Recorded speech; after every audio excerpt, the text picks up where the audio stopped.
Item ಯಾವುದೇ ಇರಲಿ try ಮಾಡಿ Aachi chicken masala. Aachi chicken masala. Iran Israel America ಯುದ್ಧದ ಸಂದರ್ಭದಲ್ಲಿ ಗ್ಯಾಸ್ ಸಿಲಿಂಡರ್ ದರ ಏರಿಕೆ ವಿಚಾರಕ್ಕೆ ಸಂಬಂಧಪಟ್ಟಂತೆ ಸಚಿವೆ ಲಕ್ಷ್ಮೀ ಹೆಬ್ಬಾಳ್ಕರ್ ಪ್ರತಿಕ್ರಿಯೆಯನ್ನು ಕೊಟ್ಟಿದ್ದಾರೆ. ಮೋದಿ ಸರ್ಕಾರಕ್ಕೆ ಅಭಿನಂದನೆ, ಇದು ಅವರ ಕೊಡುಗೆ. ಮಹಿಳಾ ದಿನಾಚರಣೆಯಂತೆ ಗ್ಯಾಸ್ ದರದಲ್ಲಿ ಹೆಚ್ಚಳವಾಗಿದೆ.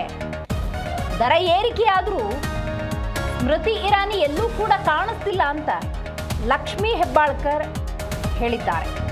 ಯುದ್ಧದಿಂದ ವಿಶ್ವಕ್ಕೆ ಪರಿಣಾಮ, ಭಾರತಕ್ಕೆ ಸಂಕಷ್ಟಕರ. ವಿಧಾನಸೌಧದಲ್ಲಿ ಸಚಿವೆ ಲಕ್ಷ್ಮೀ ಹೆಬ್ಬಾಳ್ಕರ್ ಹಲವು ವಿಚಾರಗಳನ್ನು ಪ್ರಸ್ತಾಪ ಮಾಡಿದ್ದಾರೆ. ಅದರಲ್ಲಿ ಮೋದಿ ಸರ್ಕಾರಕ್ಕೆ ಅಭಿನಂದನೆ, ಇದು ನರೇಂದ್ರ ಮೋದಿ ಅವರ ಕೊಡುಗೆ ಅಂತ ವ್ಯಂಗ್ಯವಾಡಿದ್ದಾರೆ.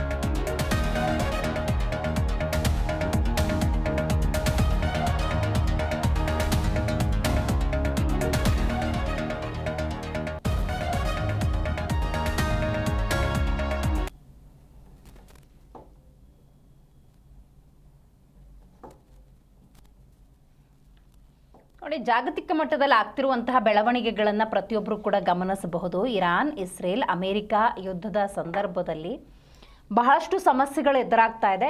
ಅದರ ನೇರ ಪರಿಣಾಮ ಭಾರತದ ಮೇಲೆ ಹೇಗೆ ಆಗ್ತಿದೆ ಅಂತ ನೋಡ್ತಾ ಹೋಗೋದಾದರೆ ತೈಲ ಬೆಲೆ ಇರ್ಬೋದು, ಗ್ಯಾಸ್ ಸಿಲಿಂಡರ್ನ ದರ ಏರಿಕೆ, ಇದಕ್ಕೆ ಸಂಬಂಧಪಟ್ಟಂತೆ ಸಚಿವೆ ಲಕ್ಷ್ಮೀ ಹೆಬ್ಬಾಳ್ಕರ್ ಪ್ರತಿಕ್ರಿಯೆಯನ್ನು ಕೊಟ್ಟಿದ್ದಾರೆ.